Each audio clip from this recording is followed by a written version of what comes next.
Мен Төлешова Айзере, Сәкен Нұғманов атындағы жалпы орта білім беретін мектебінің 7-ші сынып оқушысы. Мен сіздерге жеке қызығушылығым мен болашақ мамандығым туралы айтқым келеді. Мен үшін адамның ең үлкен байлығы білім. Білімді адам өз жолын табады, әркез дұрыс шешімді қабылдай алады. Білім жарқын болашақтың кілті. Қандай мамандық иесі болсақ та, бәсекеге қабілетті болу үшін бойымыздағы жан-жақтылықты ашуымыз керек. Өз хоббилеріме келсем, бос уақытымда көркем әдебиеттерді оқу, түрлі тақырыптарға арнап видео түсіру, мерекелерде естелік ретінде блог жүргізу.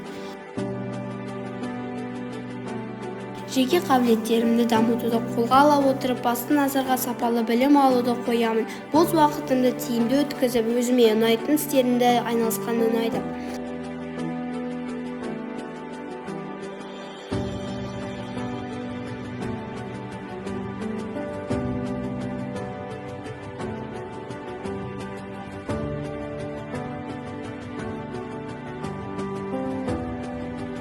Болашақта мамандықты қателеспей таңдауыма да, бойымдағы қабілеттерім себепкер болады. Ал әрі қарай білікті маман иесі болуда алған сапалы білімім нәтижеге жеткізеді деген сенімдемін.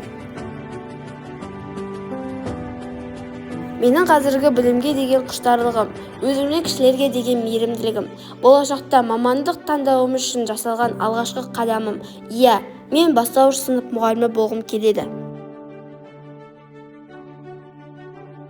Ұстаздарымның арқасында ұстаздық жолдың жауапкершілігін, білім мен тәрбиенің маңызын, қоғамға пайдасы тиер маман болудың мәнін терең түсінудемін. Маған үлгі болатын бастауыш мұғалімім Маржан Ниязғалиқызы. Әр кездегі мейірімі, балаларға деген жанашырлығы өзіме үлгі ретінде қабылдаймын.